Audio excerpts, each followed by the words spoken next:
right, welcome back. This is Jaret306. This is the 306 podcast, episode number 2. And here I am today with the lovely and talented, the creator of Syrein13 Twitch stream, Sarah Middelkoop. All right, welcome. Hi.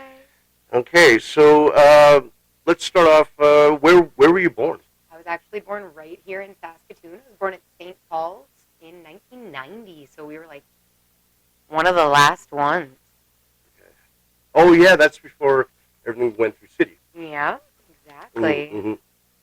Okay, so what kind? Did you do any sports when you grew up, or any type of activities when you were growing up? I was on the curling team. We only had it for a couple of years, and it was at Carolyn Robbins Community School. And I was only on it for the 1 year, but we did win gold that year, so that was pretty cool. I got a curling medal at home. Sweet. Yeah. Sweet, that's right on. Okay, so also growing up, I imagine, at least I'm imagining that you must have started playing video games at a young age. Oh, yeah, 100%. So my dad taught me how to play. My very first online game that I ever played by myself was Diablo, the original Diablo game. Yes. Okay. And so my dad taught me how to make a private lobby, and put a password on it so me and my cousin could play together from their house, and I was playing from my house, and it was just the coolest thing. But I grew up with my dad was a gamer. He collects and refurbishes arcade games, so everything Nintendo. We started with Goof Troop and went up to Super Mario RPG, and then Final Fantasy. It was really good stuff. I loved the Goof Troop cartoon, and Yes. I have the Goofy movie here somewhere. Like I watched every episode, and I was like 12 or 13 maybe at the time. And my sister's like, "Why are you watching Goofy?" I'm like, "Goofy's awesome." Yes. Okay, fuck off. Amazing. Who's Goofy? Look at him. He's actually a good father. Yeah, exactly. He gives a damn. Yeah. So, what high school did you graduate from? I did not graduate.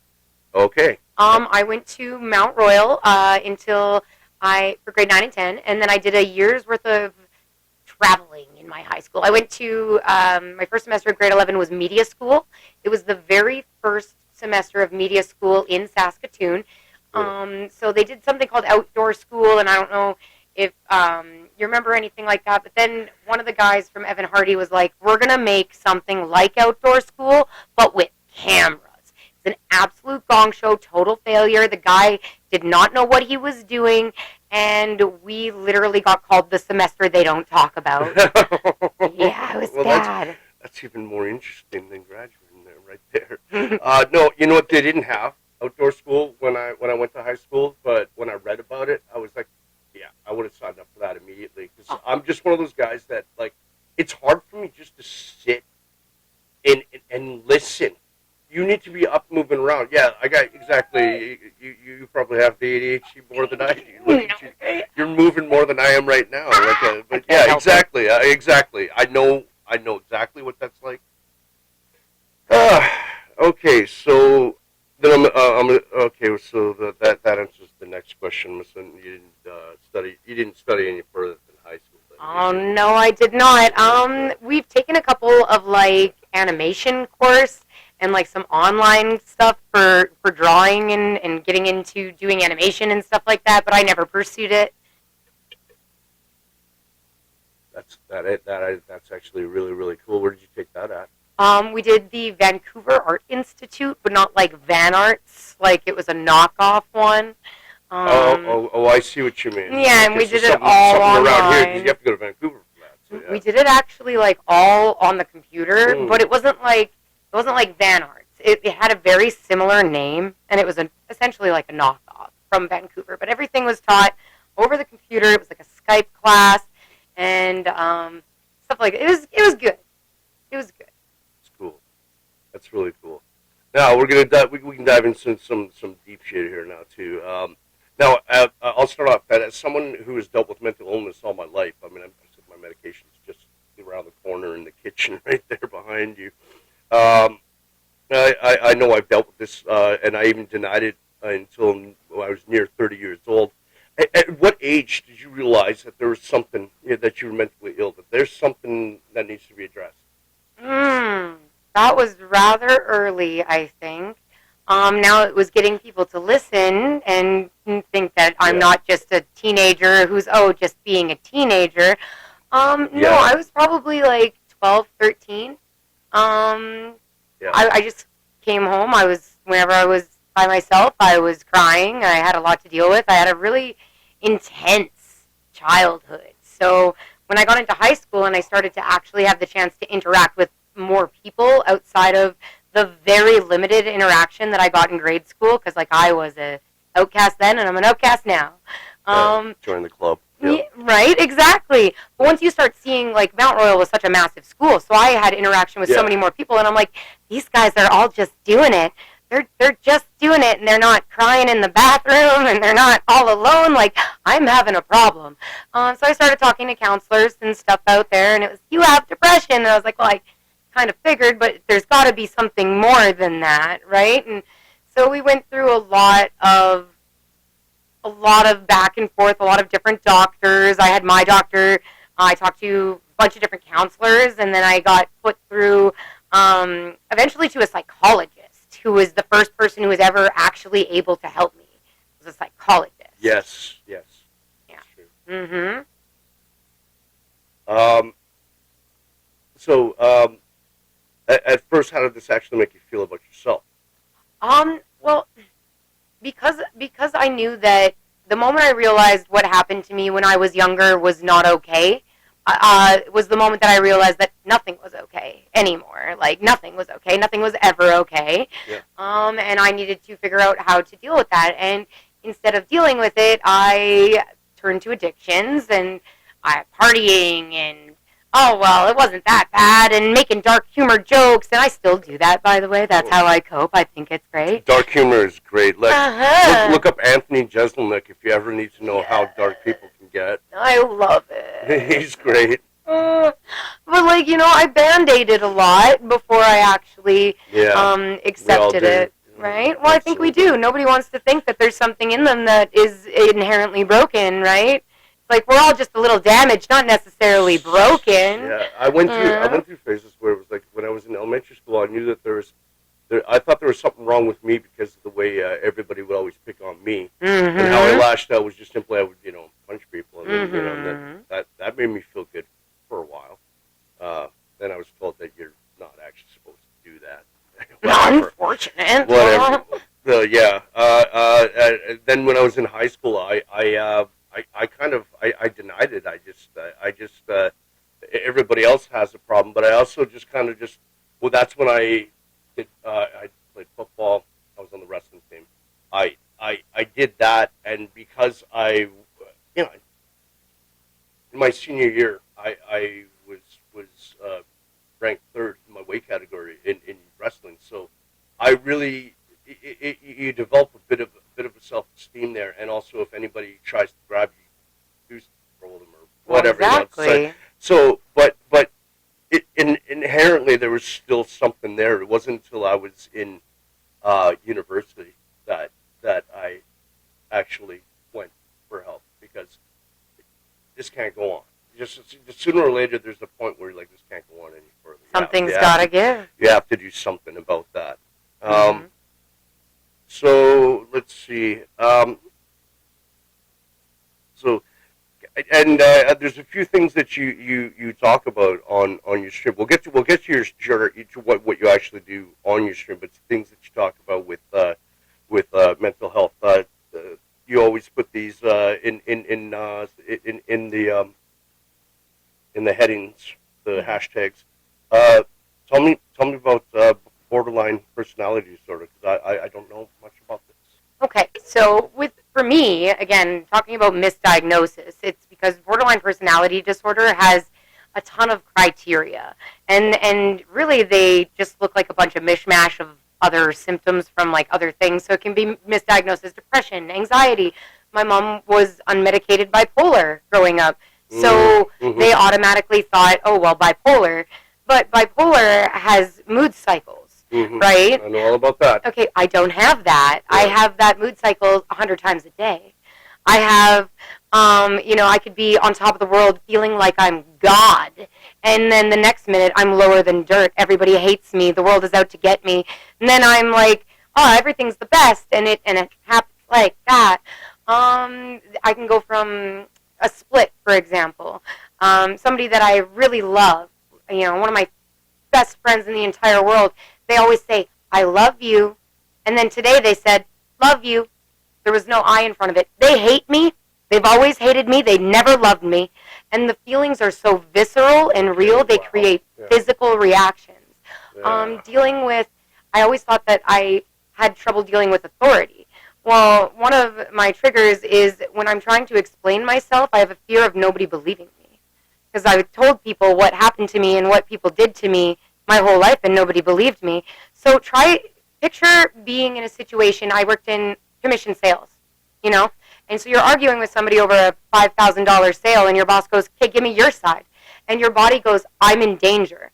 So immediately I start shaking, my hands start sweating, I'm hyperventilating, I'm crying. I'm looking my boss in the eye and go, don't look at my physical reaction of my body, listen to my words, because that is how I feel my emotions physically. And so sometimes trying to come across serious and professional when I'm bawling like a little girl, because my body automatically goes back to when I was 3, 4, and the world changed, and nothing was okay, right? I know what it's like that when you're in a situation, especially at jobs where nobody believes you. I know exactly. I'll give you an example of what happened to me just at my most recent job. Of course. Is everybody was given certain projects because the regional managers were coming to visit within a couple of days. Mm. So me being the assistant manager at a pawn shop, what we do is what's called pulls. That is, you go into the computer, you find out what pawns are overdue. That means you yoink them, you take them out, and you sell them, because you're not just going to sit on them anymore. And this is the cycle of pawning. If you don't pick your shit up, it gets sold. That's just part of the deal, right? Mm-hmm. That's part of the deal. So I'm looking at and all of a sudden the head manager Dan comes out. He goes, "Hey, Chris, what are you doing there?" I'm like, "I'm checking the pull list. I'm trying to see if we can get more. We need more merch. Well, we'll get as much merch as we can get out here, right? I mean, I know you said we already did enough, but we could always do more.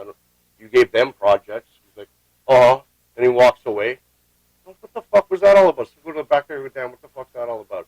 He's like, "Look, I saw you went and logged into Facebook," and I'm like, "You did not." So already, I'm put into a position in which not only am I being called a liar, but I'm lying about it, and I'm in my late 40s, and this doesn't just happen to people when you're kids. No, it doesn't. That's the sad truth of it. And I was like, I said, I did not. He's like, I saw over your shoulder. It's like, yeah, the pull screen is blue, just like Facebook. You realize it. Like, why would I just do no work when I know that I don't want to mention their names or whatever, but they're coming in like in 2 days. Well, and I'm not even going to be there those are all my days off, but it doesn't fucking matter. Oh, that would have had me vibrating. I just know I know what that's like. Mm-hmm. And see, that's something that's happening more and more at jobs right now, because they realize there's more people lining up to get jobs than there is people working them, so they can just treat you like shit. So horrible. So fuck you, and fuck me. Pretty much. He's not even paying attention, but okay. Mm-hmm. it's okay, man. It's okay. All right. Now let's see.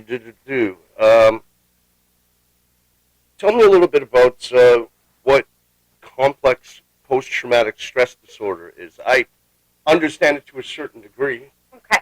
So you know how post-traumatic stress happens when an event happens, right? Yes. You witness something. I think that a lot of people don't realize that combat post-traumatic stress is a form of complex post-traumatic stress, unless you only had one experience. But a lot of the people who go out there and who are in wars, they don't just have one experience. So that's the thing with complex post-traumatic stress. I grew up from the ages of 3 to 13, I was abused by a member of my household. And so, there was no escaping it, right?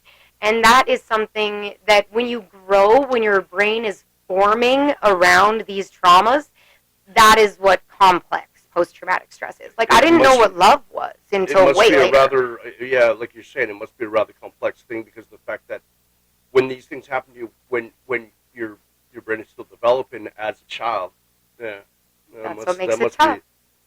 Must be way more complex than someone who's an adult that goes to a war zone. Well, I mean, no, definitely not more complex than a war zone. But like, let's say somebody who's afraid of driving because they got into a car accident, like a really horrifying car accident. It happened once, but now they have PTSD when it comes to driving, right?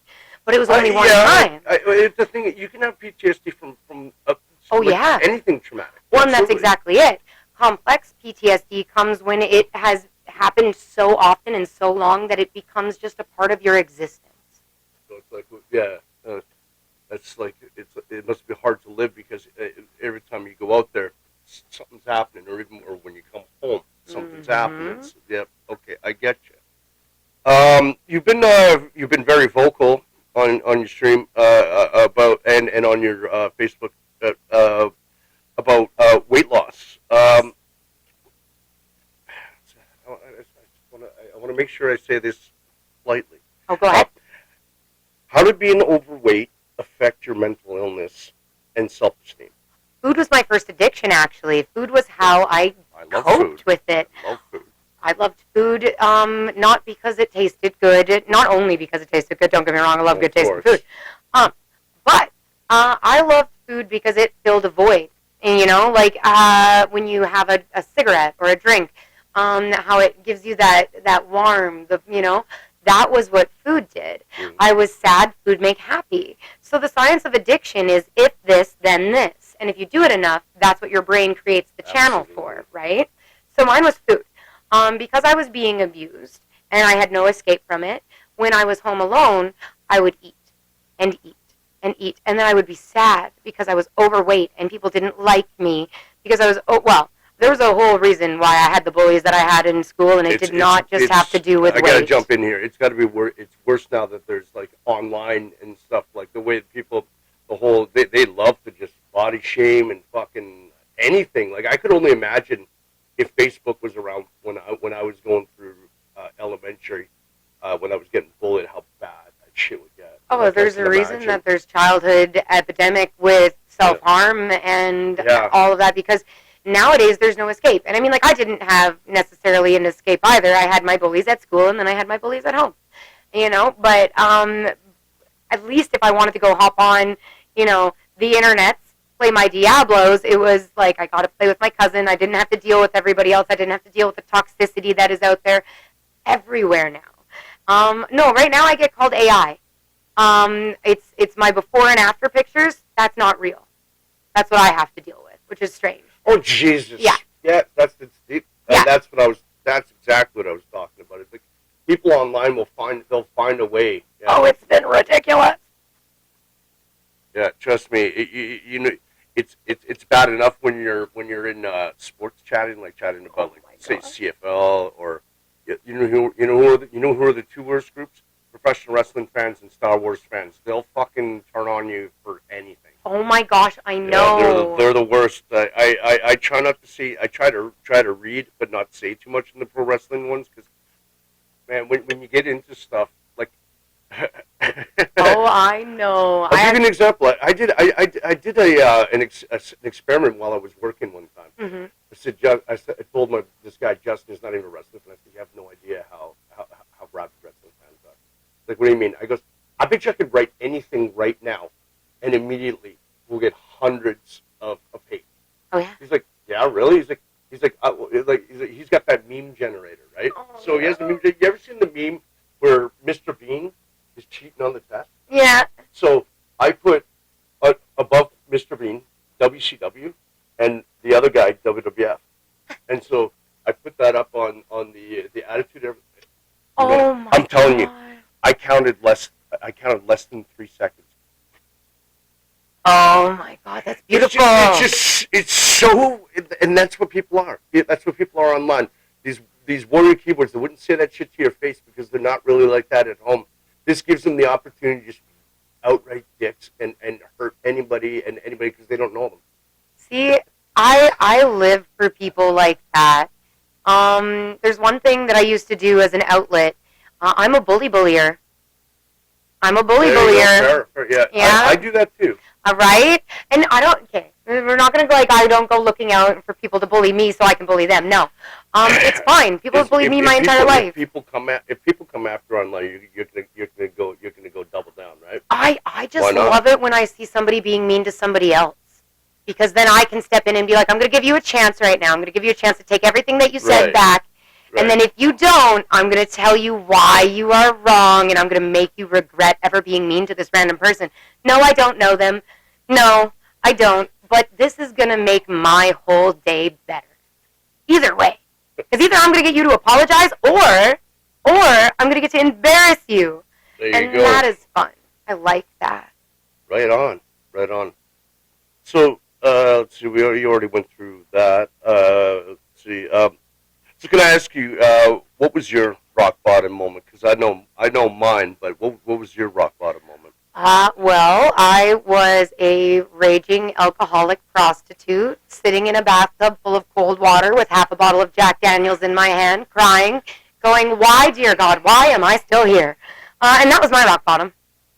Oh, wait, no, I lied. I went to rehab after that, and then I fell off the wagon, and I had a blackout drunk live stream on August 8th, 3 years ago. That was my rock bottom. I've never drank again, by the way. Oh, well, I mean, I guess if I did stuff like that, I mean, by the way, I want people to, for the 12 of you that are actually listening to this. Oh, there's going to be so much more than that, but I want people to at least know that I'm not sitting here advocating that you have to have clean living, you have to be clean sober. Nope. That works for her. I will admit, I got beer in the fridge right now. That's fine. I got beer in the fridge every fucking day, but no, I can't say that I've ever. I mean, the thing is the worst that happens to me is I watch movies and go to bed.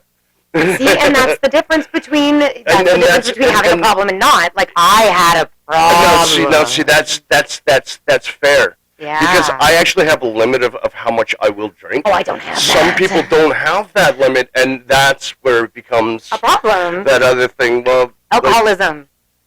Yeah. When the only time that it is a problem is when you consciously want to stop and you physically cannot. If you don't want to stop and you're not in that headspace, and it's not, you're not selling your things or ruining your life. Like, I was ruining my life, and I don't think anybody who goes out there and has a drink is ruining their life. But I did ruin my life, like, with that, and I used it as an excuse and a crutch myself. And I don't think that, and I have tons of friends who drink. I play video games all the time with people who are shotgunning beers, and we're hanging out and we're racing, and it's fun, and I don't care. I don't judge. That a while, but I'm telling you, to me, it doesn't matter. University's like, here, grab this. Here, let's go shotgun. Yeah, but for me, it was I could not stop even when I wanted to. I was hurting people that I loved. I was hurting myself. Detoxing from the liquor almost killed me. It can shut down your organs when you detox from that much liquor. I heard it has to be a kind of a gradual thing. Oh, yeah, I went to a detox center, and I got put on trazodone. It was absolutely nuts. I don't know what that is, but it doesn't sound fun. It wasn't fun. But we're here now, and, I still partake in the 420. It's legal in Canada. Not everybody does. I've had my prescription for medical marijuana since well before it was legal.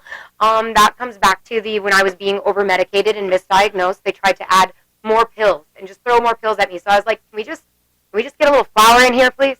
Because I just can't do any more of these pills. And you know what? This is something that I'm of that generation that remember it wasn't legal in 2016. Mm-hmm. So prior to that, and I'm sure you guys all know about this. Yeah, you had to go and meet a guy and buy it out of the backseat of his car, or whatever. And we had a guy that was so you don't even know the guy's name half the time. Trust, I've been there. Oh, yeah. But what's one thing that a lot of people don't know is that in 2002 we had a smoke in the park. Okay. Have you guys ever heard of who Mark Emery is? I believe so. Okay, he knows. Yeah. Okay, so Mark Emery was a politician. Mm-hmm. He was an advocate for legalizing for years, for That's beautiful. years and for years. And so what happened was is that he came into town and he did a speech. I wasn't there, but I heard about it. But everybody heard the story. That what happened was is that him and another guy were smoking a joint at the Vimy Memorial, over downtown by the Bez Road, right? So he got 90 days in Saskatoon Correctional for because when they pulled up, he was passing the joint to somebody. So not only was he in possession, but apparently it was distribution. Oh my God! Or whatever you call that. Anyways, so what happened is they decided that happened sometime in the summertime. So they decided that September 11th, 2002, because it was September 11th, and because I don't. Anyways, so Bob HQ. I'm sure they're still around. Oh yes, they are. Yeah. Bob HQ sponsored. They got a stage. They had bands playing out. They had people come up and speak. But we were all smoking, and let me tell you, there was cops everywhere, and we were all just. And you would literally just right at the cop, right like that. But you can't take us all, baby. You don't got enough room. And you know what the fact of the matter is? They made one arrest that day, and the arrest was these two young guys stole a lady's purse and went and bought hot dogs at the vendors that were out there. So they actually that day did their job. Yeah, and so we're all just sitting here and like, hey, and this one guy had one of them bombs. It's like, oh my God. I and ever since I met my wife, the smell of pot it makes her sick. So that's the only reason why I don't smoke pot anymore. Mm-hmm. Do I advocate for it? Yes. Do I like it? Yes. Sometimes when I'm at wrestling shows but fuck. I remember the first time I went and saw PPW. They have an intermission, and we're out there, and then all of a sudden somebody just taps me on, and I'm like, what? And I'm like, oh fuck, okay. I don't have, so I'll smoke it, but I don't buy it anymore. Hey, that's kind of the best way to get it. For sure. But anyways, so I mean, it's interesting that this city actually was ahead of the curve on that. I mean, Vancouver beat us by the 80s. Yeah. More free green out there. Or whatever. They were way ahead of us. Mm-hmm. They used to have a place called Blunt Brothers. You could go in there and smoke. Well, see, that's amazing. I think there'd be a lot of people who would like cafes like that here. Although we live in Saskatchewan, you can't even have titties and beer in the same building. Yep. And that. Do you know how they actually structure that law? No, I don't. Okay, this one is something that I explain to a lot of people who come from out of province and so. And think, where's the? It's unfortunate. Okay, turn around, go back. It's exactly like this. You can have naked women dancing. Yep. You can serve beer, but you can't serve beer while naked women dance. Yeah. That's how they structure the law. And get this, there was a place called Diesel Nightclub that actually, it was on 22nd Street West, like way out where, almost to where that new Walmart is. Okay, new Walmart area. So what they did is that, okay, through this store, drinking beer. But when you come, you drop your beer there, you walk in. Now they're strippers. Now strippers, titties, whatever, going on here. That's smart. They found a way to shut that down too. Oh, screw that. You know what's really funny is because we have like licensed whorehouses in this city, more of them than what we did. We used to only have the one. Now we have 3. I was not aware of this. Yeah, we used to have 1. Now we have 3. I want to be, I guess. I mean, it just is what it is. You can't have strippers, but you can have that. So now, getting back here. So when did your life actually turn the corner? Like, what really helped for you to turn the corner? Well, I've tried and failed a whole bunch of times with getting my poop in a group, so to speak. But I would say starting my stream really changed everything for me. It made me pay more attention to my mental health and the situation that I was in which I was complacent and did not think that there was, much issue with where I was at. And I was definitely in a nosedive down into self-destruction. And that all kind of put everything into perspective for me. And they helped me get sober. They helped me find the courage to quit working at the brothel. They did everything for me. They supported me. That's wonderful. And, that was a great segue because when did you first start Syrein13? Is that correct? Twitch stream.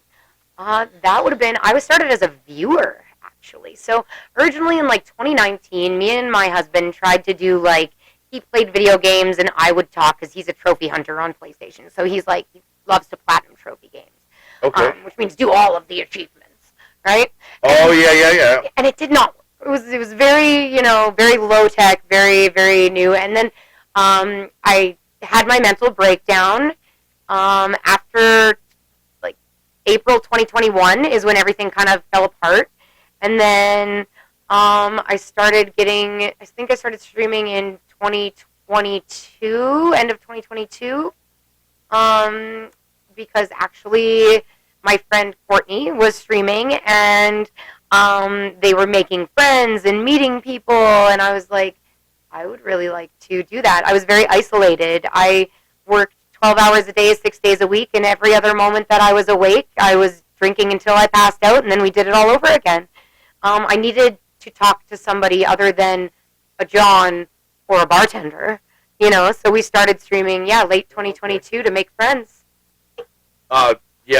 Yeah, as a guy who did bartending for 5 years, yeah, but I mean, you could make friends with some of the regulars, but it's just, like as soon as I remember this one time, this guy's like, I'm thinking about leaving my wife, and I'm like, 1 second, I just walked away. Yeah. I'm like, I'm not getting into that. If you want to talk about the game or something that happened today, or WrestleMania, or I'm not getting into that. That's my superpower. People tell me those things. That's my superpower. I can meet people in the grocery store and I know their entire life story within 5 minutes. I don't know why, but it's helped me a lot with what I'm doing with my stream. Okay. And so when did you start doing this stream like as a thing, as a regular thing? It will be 4 years on January 8th of this upcoming year. Excellent. Yeah. Excellent. And what at what point was this something that just happened organically, or was this something that was like a decision to like make this like a safe safe space for people to discuss addictions, mental illness? Was this something that you slowly implemented, or No. it just became about that because who was going there? I mean, that is literally why I started, right? Is because I was experiencing mental health problems and I was currently in active addiction. And so for me, speaking my truth and telling people what happened to me was a massive part of being able to start my road to recovery. Because when you feel like nobody is listening, when you feel like nobody wants to hear you, then why bother, right? And the moment that I realized it was helping me was the moment that I knew that I had to push this as far and as wide as I could possibly go, because I was seeing improvement that I never thought that I would see. Why not give this to other people?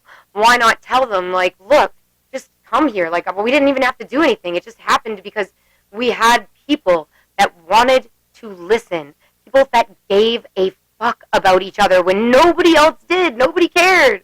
And that is what the Cove is. That is what my stream is. And that's, right. It just kind of, it always was that. I should have asked about that. So you call it the Cove, right? Yeah, we call it the Cove. And tell everybody what you call your participants. I don't call them that. We're going to start this. Okay, I just know I'm going to tell you how all the time. I do. Okay. We're going to tell you how they got named. So my name is Syrein, like the mythical sea creature, right? The community's name is like the stream's name is the Cove, which is actually named after the gaming cafe that we used to have here on University campus. Yes, the Cove. Yes, I hang out for misfits, right? Anyway, and one night we were talking about how Taylor Swift has Swifties, and you know what I mean? Like, and everybody has like a the BTS has the army and whatnot, and fans have names nowadays. Yeah. And so everybody was like, well, what would we be called? Psy, what would we be called? And I'm like, I don't know. Like, let's keep it nautical themed. How about sailors? And my mod, thank you, Paco, he literally was like, yeah, like seamen, like sailors. And because of my background in like what I used to do and everything, like we're all about the raunchy humor and the dirty jokes, and so it the moment that he said that, everybody just kind of like unanimously, and I was like, well, there's nothing I can do about that now. They are all on board. I can't do nothing with that. So yeah, now we are the Cove of Siren Seamen. It is lovely. Yes, that's always a lovely word. Yeah, there's a very important A in that word. There's a very important A in that word. Seaman, like S-E-A. Yes, S-E-A. Let's not. There's an A in there. Don't forget that. Okay, guys? There's an A in there, not A in there. Never mind. All right, so what was the first video game that made you fall in love with online gaming? Like, not going from consoles to online. Like, and tell me about the also the next question, of course. Tell me about the games that you currently play on your channel, which I'm sure I know. Just tell them. You know stuff about Disney, so you won't know much. But we'll start back. So the first online game, aside from Diablo, Diablo 2 was probably what made me fall in love with gaming online. So I made my character on regular Battle.net. I played with my cousins in the passworded games the way that I always did. And then my little heart was like, well, what's Open Battle.net? What's that? What's that button that I was told not to press? Let's press it. And it went to Open Battle.net. Of course, why not? Yeah, right. And if it fucks up, it fucks up. Oh well, and I probably gave my parents' computer, the Herpesiphogonolitis AIDS, so many times that I learned how to restart that whole thing and reformat it, reinstall everything in a night because I wrecked it. But that would be because Diablo and Diablo 2. I learned how to create items. I learned how to go into other people's inventory. So, like, I'd be a level 63 assassin, drop into a level 99 clan meeting online, and they'd be like, oh, you can't join. And I'd be like, cool. Drop one trap, kill them all, drop all of their stuff, and then I wouldn't take anything because I wouldn't have to. The chaos has already ensued. All of their stuff is on the ground, and it is all free game to all of the other people. They're all online. You and I both talked about how people online are already inherently assholes. I didn't have to do nothing. Yeah, but in gaming, you're allowed to be. That's your job. I know, it's so fun. You know, actually, right. I saw a video. I just have to interject. This is what's wrong with me. I have to tell people shit like this. I love it. Okay, so everybody loves Robin Williams, or loves Robin Williams. I saw a thing online because he was an avid gamer. Like, I don't know if you know this. His daughter's named Zelda. Yes. By the way, yeah. So. He was talking about how playing online. He was playing like Black Ops or Call of Duty or whatever. He's like, I'm playing Call of Duty.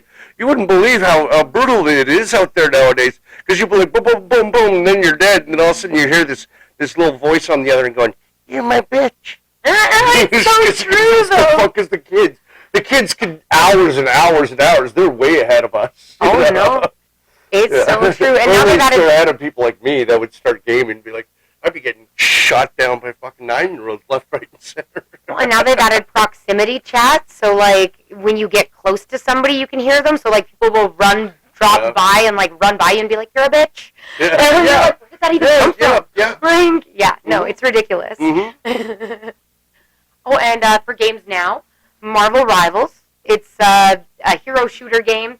So, like, you get a team of 6 people versus a team of 6 people, and you're all Marvel characters. They each have their own special powers. It's really awesome, very competitive, super fun. And then I was #1 in Canada on Disney Speedstorm, which is essentially Mario Kart, but with Disney characters. I think I've heard of this one. Yeah, I haven't heard of that Marvel one, but I know Marvel characters. Oh, it's super fun. You know. They just added the Hood and Jubilee this last season. So, pretty cool. Jubilee's really cool. Well, Jubilee's awesome. She's a strategist, so she's a support character in this game, which is my name. I always tell people, I say, all these Marvel movies, all these $100 billion makers and whatever stuff, you want to know the absolute best Marvel you will ever watch, go online and find X-Men 1994, and in my opinion, better, Spider-Man 1994. Fox would have them every Saturday. Spider-Man X-Men Hour, I would watch it every week. And Jubilee, they used Jubilee is one of the characters, and she's really cool. But I always say that's the best that Marvel ever gave us. But that's just me. I mean, because I did a little bit of reading that the writers didn't know anything about comic books, so they knew how to write characters. So they went. So that's why when you're watching the Spider-Man show, Yeah, you get to see all, like, sure, the Punisher makes a couple episode arc, Blade's in there, this is and this, but what they really focus on, how being Spider-Man fucks everything up for him. How this is why he keeps skipping out on dates with MJ. It's not because he's a dick, because he's like saving Spider-Man. the world and shit, doing Spider-Man shit. Exactly, I like that. And that's really cool. So you actually get to understand the character better. Mm-hmm. Anyways, that's the way I liked it. So, what do you hope to achieve with the future of Syrein13? So my main goal started with just making friends, and then after we had, made so much progress with our mental health, and I used to be a complete shut-in, like not go check the mail, like I didn't go outside, and so it started getting me out of the house more, and I started waking up not feeling like crap. I realized that I would like to have that feeling for a lot of other people, and not everybody goes on Twitch, so I wanted to eventually be able to start like a helpline and be able to have something that can connect people. Like I'm having trouble finding somebody to talk to. Well, we got counselors that you can talk to. I'm having trouble finding a family doctor, or I'm having trouble, with housing or anything that has to do addiction services, things that can be able to help people. Well, I see that we have beds in, coming up in this rehabilitation center or in this detox center. I want to be able to connect people with help, because it has connected me with help. And so I want to be able to give that back as much as I can. Absolutely. That is awesome. There's nothing more cool to take your experience and be able to help somebody else get there too. That's what I want. That's really cool. So I heard you're a bit of a wrestling fan. I'm a little bit of a wrestling fan. Maybe. This is where we get into the interesting questions. So who's your favorite wrestler? Do you want current or historically? Well, you can give me both. So I grew up, my first lady love was Sable, and then she was quickly replaced by Lita. And then I would say now, probably MJF. MJF. Uh-huh. I would say that, I was talking to my brother the other day. I say, in a perfect world, a WrestleMania main event one day should be MJF against Seth Rollins. Oh my God! Could you imagine the promos? Could you imagine the in-ring? Yeah. No, and I got to see MJF live when they came here. Yeah. Yeah. They've only done one show here. They did a Dynamite and Rampage. Oh man, it's an adventure. Oh yeah. They filmed two shows back to back, one live and one for the Friday or whatever, right? And I don't know if you see I got the shirt there. I love it. See here? And see, this is what's wrong with me. I have to show you. They give you shit like this. I love that. So there was the MJF that's when he was tagging with Adam Cole. When they were in that tournament. Yeah. And the funniest thing is that everybody online, they're like, I said, yeah, I saw Adam Cole live in Saskatoon, and then this one guy goes, oh, so you were there when he slammed Big Bill in front of 93,000 people? Because like he did a promo the next week and said, I slammed Big Bill last week in front of 93,000 people in the Saskatoon Silverdome. Oh my God. And I'm just going, oh my God. I'm like, this guy's off the hook. Like, absolutely nutty. I love it. Yeah. He's fantastic. So what about... Hold on. I just want to say, I also got a really big heart on for Dustin Rhodes. Okay. Dustin? Dustin. Dustin. Yeah. I respect him, and I love him, and I think that he's a locker room leader, and if I had a finishing move, it would be the Canadian Destroyer. Nice. Dustin, as a matter of fact, you keep it. This is it. I'm so old that I went to the very very first house show that WWF ever had here in March of 1988. June of 1988. It was just after WrestleMania 4.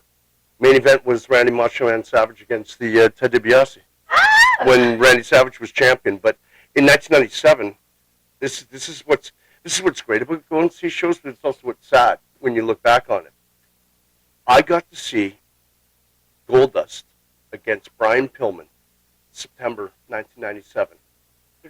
Then the next month, Brian Pillman passed away. Mm-hmm. Like, I mean, this is why, like when I was younger, my mom would be like, "Oh, you already went to the last one." I was like, "No. You don't understand. You go to as many shows as you can because Mm-hmm. you never know when something's going to happen. When You're ever someone going to be able to passes see away, that person whatever ever and stuff. again? Yeah. And Brian Pillman, I loved him since he was with Stampede Wrestling. Mm-hmm. I mean, back in the day when it used to be on Sundays. It would be Saturday you would watch WWF, Sunday you'd watch Stampede. I love that. Mm-hmm. The Canadianism, just saying. Yeah, that's before Owen even went to the WWF. He was, I'd be watching him every week. All right, so let's see here. What's your favorite match of all time? Ooh, that's Doesn't have to be a pay-per-view. It just has to be what really is there a match or a series of matches that stands out to you and say, oh yeah, that's what you.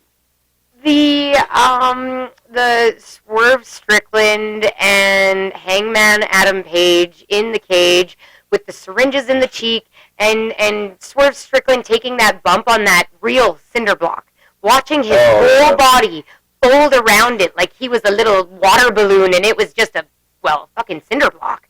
Like it was epic because the way that he would just pop up and I'm like I know you're hurting. I know you're hurting because like I stubbed my toe and bumped my knee and I'm hurting and I just watched you fold around that cinder block like it was just nothing and Jesus. As a guy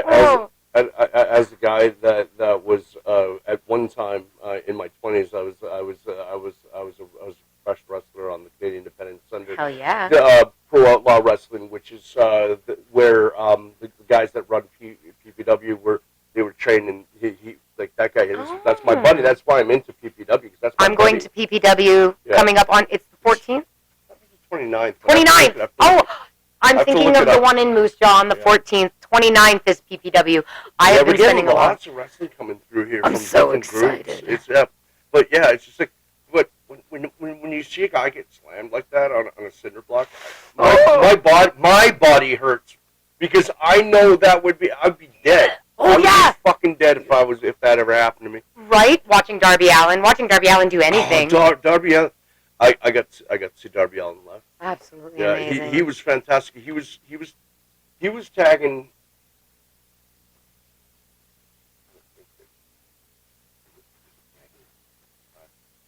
Was this before or after? No, during that same show. It was the same show because they only came here once. Well, yes, no, and then they went to Regina with the other two shows. There was ROH and Collision. Because Darby Allin was tagging with no. Orange Cassidy. Yes, they were tagging together. They were really cool tag. That was you could see those guys are the type of misfits that when a tag team tournament comes around, you're like, yeah, those guys fit well together because they're just fucking weirdos. Man. They're awesome. It though. I love it. I'm still gonna die on the hill that I want to see Orange Cassidy turn heel, blood orange for the win. Do it, black denim. That would be black cool. denim. That'd be cool. I think Cody Rhodes is due for a heel turn myself. I literally got the shivers when he said that I don't need to be the good guy anymore. Yeah. Oh my god. I think it's coming. I hope so. So, what was your absolute favorite finishing move that anybody's done? Canadian Destroyer. Canadian Destroyer. That's Petey Williams. Mm-hmm. Right. Okay. It's been a while for me to see. I haven't seen him in a while. Okay. So, I have a Rolodex that I have to go back for when it comes. He's better at this than I am when it comes to that kind of stuff. When it comes to wrestling, I have to go through the Rolodex in my brain. I mean, like, okay. I was just gonna say, Pentecost is the Mexican Destroyer. Sit down for a second here, kids. You got to remember, I'm so old. I remember when WrestleMania didn't have a number. That's too fun. Oh my god. Like I literally saw shows when Hulk Hogan and Mr. T were running and climbing up a hill and stuff, training for WrestleMania. Like cool. I'm fucking old. Okay. Yes. Let's see. Most people answer the same as mine, but what is your favorite annual pay-per-view? Ooh. I like World's End. It's not the same. So you said Royal Rumble, and I get it. Yeah, There's a lot that happens at the Rumble. The Royal Rumble is the perfect time to bring, have these surprise returns. Well, exactly. It's just, and some years it's it's that guy. And some years it's like, fucking damn. World's End is when MJF came back. If I am correct. I wept. I wept like a little baby back bitch. So you like every year World's End is what you look forward to? Yeah, usually it's one of those things like the Rumble. You get surprises sometimes, right? You get little or conclusions. I see a lot of your answers lean a lot more on AEW than WWE. Oh, we're gonna get into this. That's cool. Well, the reason for that is because I was born into a wrestling household. Wrestling was on TV before I was in the womb, right? And so I stopped watching in about 2008. I fell heavy into addictions. I got out of everything that I loved, and I stopped watching. And I got back into wrestling in 2021, 2022 with AEW, and then AEW actually got me back into WWE, TNA, and actually introduced me fully to things like CMLL, AAA, New Japan, Stardom, Marigold. Yeah, it's really cool to see these cross promotions and stuff that happen with. Thank you, AEW. Yeah, it's really cool. I love it. I think that the more opportunity that you give these athletes and talents to go and experience other people and other wrestling styles is more room for growth. That you learn and you become a better performer and a better athlete when you put yourself into these different situations all over the place. I love it. It's true. And see, what's unfortunate is that in the 80s and the 90s, that these things happened, but they didn't happen on television here, right? Right. So like you would just you would see somebody coming back to say WCW or WWF, and be like, oh, they're just back from a tour of Japan. Yeah. Like, oh, that's where they were. Yeah. No, and nowadays, like it's very, they try to promote each other to a point anyway. Like, hey, they're over here, they're doing this, check it out. I like that. So now I noticed that you like to attach a lot of music for when you make your posts. What's your favorite band? Ooh, oh, this is gonna be super lame. My favorite band, if we're just gonna go like songs they've produced to songs I actually like. Probably the Megas, and it sounds really lame. Nobody's gonna know who they are. Okay. They make Mega Man music, so they take level music from old Mega Man games, and they give the characters, like they make them about the villains. So the annihilation of Monsteropolis is about Airman, and his whole song is like, you don't know what it's like to be built this way with only the power to push others away. And like their lyrics are so epic and deep, and they're so emotionally tied. And anybody who knows me knows that I love the heel. I love the bad guy. I love the character development that comes with that. What made you bad? Are you really bad, or you just want what you want because you think that it's going to be the best for the world? You know, and other people think you're bad. That is what I love. And the Megas take evil characters from Mega Man games and create them into compelling, beautiful rock ballads. They're awesome. I certainly haven't heard of them. I'm going to send you music later. For sure. Your favorite singles act then? Ooh, can I count Panic at the Disco? Even technically, they started as a band, but it's really just Brandon Urie. I guess so. Okay. I just love his voice. He's got the best voice. I'm a little bit more old school. I'm a Springsteen guy. Oh, there you go. See that blue strip right there? Yeah. That was the wristband that I had when I was standing room only in the pit, in front of the catwalk. On the other side is people sitting in chairs. That's amazing. Yeah. He was a true legend. He is a true legend. Yeah, exactly. Well, how is it that you can be in the rock and roll? You get inducted into the Rock and Roll Hall of Fame in 1999. And still have 5-6 #1 albums after that. So, yeah. Because some people don't become complacent, and some people run off their creativity instead of running off a machine. So they just naturally are freaking wonderful, and there you go. What would you consider your favorite song? Ooh. What is my favorite? That's really tough. What do I listen to the most? I'm Not the Break Man by the Megas. Honestly, I'm sorry. No, it's okay, and I just hope that this makes people listen to it. Hey, I will send it to you. We're gonna have to get into the Mega Mans, okay? It's really good. Yeah. It's it tells a good story. I love things. Why do you think I love wrestling? I like things that tell me a good story. Absolutely. Tell me a story. No. Hey, why do you think I'm into movies? Damn right. Yeah, movies, exactly. but I don't care if like people are like, yeah, but see, that would never happen in real life. It's like, yeah, that's the point. That's why it's awesome. Okay, look, Arnold Schwarzenegger's not really a cyborg Terminator for fuck's sakes, but I like watching that because that's a cool story. Give it 10 years. Yeah. Maybe less. Okay, so what's the best concert you ever been to?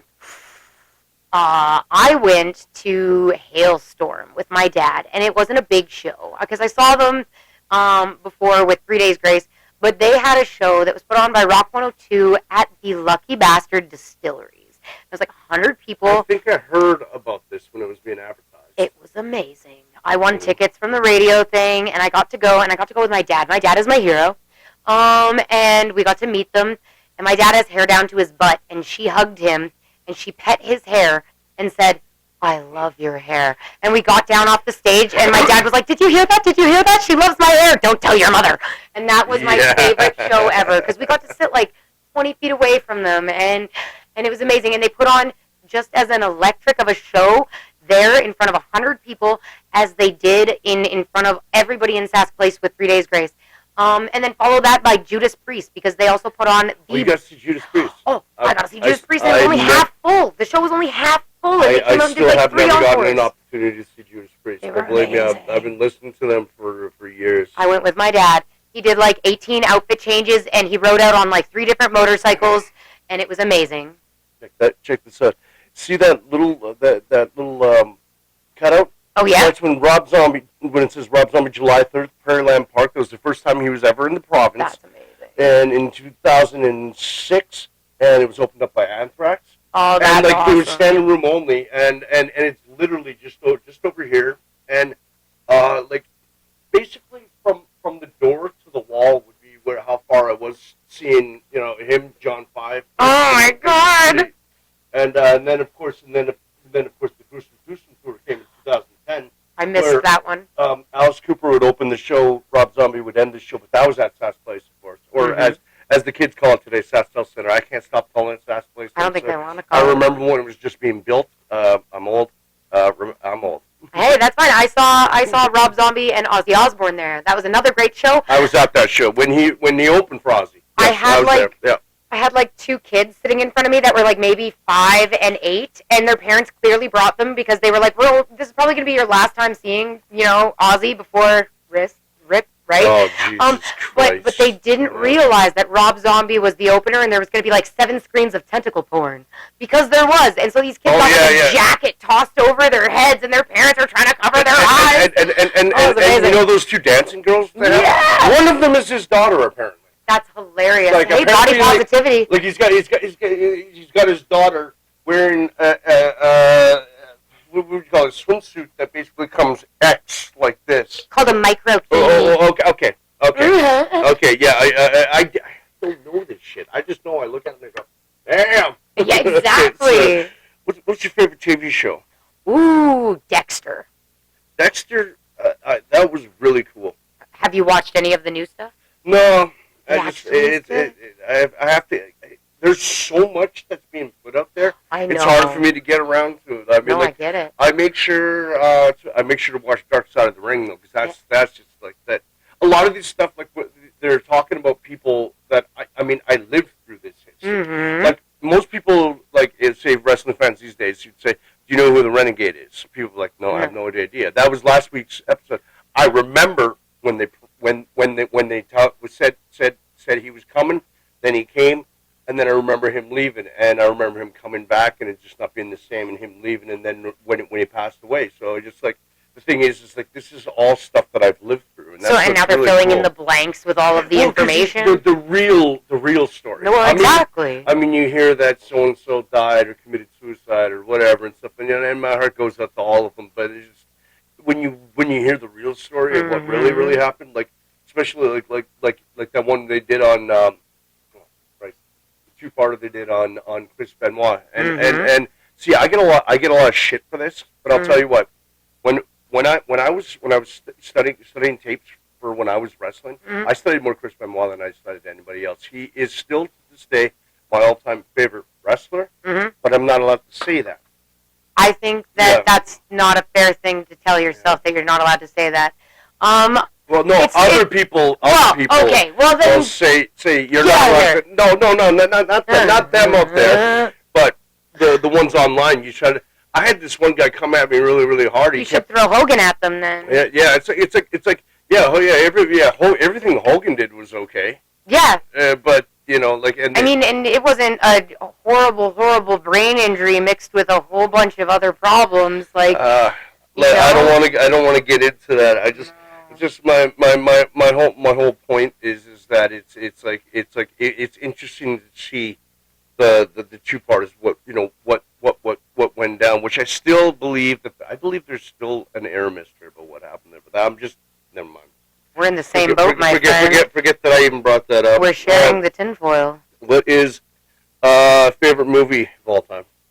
Ooh, Detroit Rock City.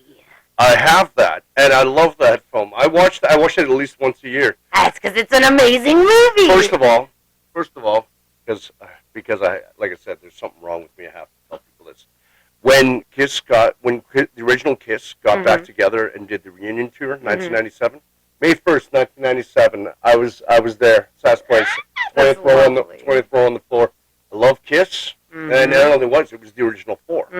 And shortly, 2 years later, that movie came out, and it was a huge bump. But the fact is that I love it. I think it has such a great soundtrack because it has Nazareth, it has fucking. It's got a great message to you guys. Some early Van Halen, all that stuff, and and it was cool. Like it was cool, and it's really cool to see like how a lot of those guys that are in the movie did go on to do some really, really good things. Yeah, they did. And even the girl that played Beth, she was that the hell was her name on the show with 2.5 Men. She was the next door neighbor. Rose. She was Rose, the crazy next door neighbor that kept just climbing up and just walking into his house and shit. She was such a good actress. Amazing actress. Let's see. I'm glad that you've seen that movie. Yeah, I'm a music fan. I was going to say, I shouldn't be surprised, though. Like, I really shouldn't. Look, I'll put it this way. You're not going to find a lot of musicals in here. Yeah. Like, look, there's what I mean by that is, like, actual, like, theater musicals and stuff. Yeah. But I got Rock of Ages, because that is my kind of musical. I like that. Rock. Across the Universe. It's a Beatles musical. I still have to get that one. You should check it out. I know. I should. That was Across the Universe is about. What is that? John Lennon's music? Yeah, it's all the Beatles. Yeah. Beatles, right? Okay, yeah. I know. I got a few. I like that. I do. I got Bohemian Rhapsody, one of my all-time favorites. Saw that in the theater, and I got it. All right. Do you have a favorite actress? Do I have a favorite actor or actress? Or both? George Carlin. Does he count? I know he's not alive anymore. He's my favorite. Well, it doesn't matter. If you consider him your favorite actor, why not? Yeah. No, definitely George Carlin. George Carlin's my favorite entertainer. Which particular performance of George Carlin? Bill and Ted. Rufus, yes. Rufus. I have all three of those movies. Because they're all amazing, even Bogus Journey, because Bogus Journey is just them showing that they could make a third one after and it still be successful. No. Bogus Journey is the second one. Yeah, but Face the Music was That's what I'm saying. Is like that Bogus Journey. It showed them that they can still succeed by making a third one after. Whereas if you made a movie that was not that good, generally you don't get a third one. I'm probably one of like 100 people that went and actually paid to go and see Face the Music in the theater because I just had to. Oh, I did. Yeah, I did. And that was your COVID rules and everything. It was amazing, though. All right, and now that we get through all the movie questions, this one, though, best movie based upon a video game. Oh, that's tough. Because there's not that many good ones. There's a couple. But okay. Best movie based on a video game. Or your favorite movie based on a video game. You can always go. It's always easier to go favorite than that. That's true. I mean, I have my opinion on this one. I'll start. Yeah, please. Mortal Kombat. Oh, well, Mortal Kombat, 1996. I don't care what anybody says. That's an awesome movie. I don't care. It has I like always forget that it was a video game first because the movie just felt so good. And when I think of things that were but, video games but made into movies, the one from the '90s was I'd say. Other than that, I mean, a lot of people shit on it and whatever this and this. But I'll tell you what, Sonic the Hedgehog that was a good film. Good film. You know what? And you know, I guess maybe because I'm old, it just brings me back and everything. But I really like what they did with Sonic. Like he would be like that. He would be a cocky, fucking mouthy Of kind course of guy he would because be. he knows he can. You know, Literally run circles around you. Yeah. Literally. I have a conspiracy about Ugly Sonic that Ugly Sonic was literally just a marketing ploy to make people care. Make them feel like they were involved. You know what I have to say about that one? Yeah. I have to say, go fuck yourselves to everybody. I'm like, everyone's like, oh no, look at the dance, they made him look good. I'm like, hey, listen. We're getting a movie based on Sonic the fucking Hedgehog. It's about fucking time. Shut up. That's my opinion. I am sick and I'm sorry. I have to do this. I get it. I am sick and tired as a movie lover of people like, okay, for example, okay, I don't know if you noticed, but one of my biggest things that I'm into Master Universe. Heck That was my shit. Master Universe, the original figures came out in 1983, so I'd be 4 years old. I was the demographic they were designed for. Well, yeah. You know, and when the new Master of the Universe movie was announced, they announced it, and then eventually they put up the first 2 promo shots of them filming it, and they're like, and it was because there's the first 20 minutes take place on Earth, then he gets brought back to Eternia. Yeah. I'll just leave it at that. But the point is that as soon as all these guys that are hardcore, oh no, they're bringing they're doing the same thing they did with the '87 movie. This is gonna suck. This is gonna suck. All of a sudden, when I just told everybody, I said, okay, everybody, listen, wait for the first trailer, and then judge whether or not it's gonna suck. Watch The movie. first trailer went, and everybody was just having aneurysms. Just were like, look at that. That looks awesome. And saw it twice in the theater, and I already pre-ordered my Blu-ray. And what's really frustrating is why they have to put it for so long on streaming before they put the Blu-ray out. Because I am not getting Prime. Okay, I listen. I pay less than $10 for Netflix only because I can watch wrestling. Okay. What they did with WWE wrestling on Netflix in Canada only, by the way, I'm pretty sure we get all of their pay-per-views and everything like that, and in the States you don't. Not on Netflix. I'm not sure how that works. Yeah, here we do. In the States they don't. I know. Which I think is ridiculous. I remember as soon as they start putting that, I got to watch the original Wrestling Challenge tournament that I never did watch, where the finals were between. It was the semifinal match was the only match that I can think of that the Dynamite Kid ever did against Randy Savage, and it was really good. And they put it on Netflix. Thank you, Netflix. Just saying. So, do you have a favorite video game movie? No. You know what? I'm gonna go, and it sounds really lame. Have you guys seen the Battleship movie? That was a board game. It has a video game. All right. It has a video game. So do a lot of movies. I could go with Jumanji. Then was also a board game. No, Jumanji was a movie about a board game. It had a board game, but after it did, yes. But trust me, if that board game exists, it better be very deep and demonized. We hope so, anyway. All right. I just thought that as a gamer, you would be like, oh yeah, definitely this one. No, I mean, I'm not gonna lie. I mixed putting stuff over Doom. I can think of Doom, but I didn't like Doom. No, Doom was shitty actually. Yeah, you know what I mean.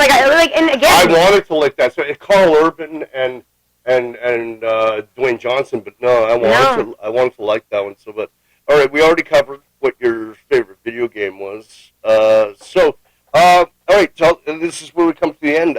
Tell everybody what you have going on right now.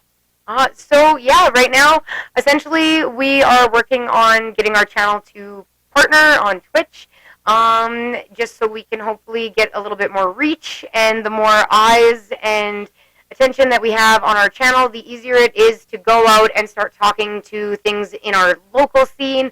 Like our prairie harm reduction got shut down, and I don't know what needs to be done in this city, but my whole goal with everything that I'm doing and every fiber of my being and the fiery burning passion of 1,000 suns is I want to help people. I want to help people because I have been at rock bottom and I kept digging deeper and I found the core of all of the shit, and I just want to help people get out of it. And in order to have people take me seriously, I need as much attention and eyes on our community and what it has been doing for other people. There are other people out there that we have been helping, and I want to be able to reach out and help people more.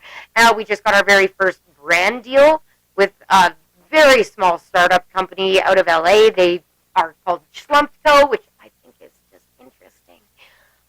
So yeah, we're working on that, and we've been working with Best Entertainment Wrestling. I'm hoping to go out and do more live streams of their wrestling. But if anybody, like I've been trying for the last 2 years to get into the indie scene in our area. I've handed out stickers. I've made introductions. I've told people that I want to learn. And Best Entertainment Wrestling was the very first company, very first promotion that ever. I handed them a sticker, and their wrestlers told their promoter, "Hey, talk to her." And so he reached out to me, and I will be streaming his promotion when it comes to our city. Right on. And I think that is really awesome. And all I want to do is be involved and learn. That's it. Okay, and final question: what does being from the 306 mean to you? It means that I was raised in one of the flattest, coldest, meanest environments that I have ever found. That's true. This is true. It is 100% true. And the people from here are going to be one of the most simultaneously protective and fiercest people that you will ever meet. We can be your best friend and your biggest supporter ever. But do not cross the mama bear. And so, yeah, I've learned to be very strong, but very kind. And that's what it means to be from 306. All right. Thank you very much. Thank you to our guest today, Sarah Middelkoop. Don't forget to check out Syrein13 for your Twitch stream. And once again, I'm Jaret306. Thank you very much, and you have a wonderful day.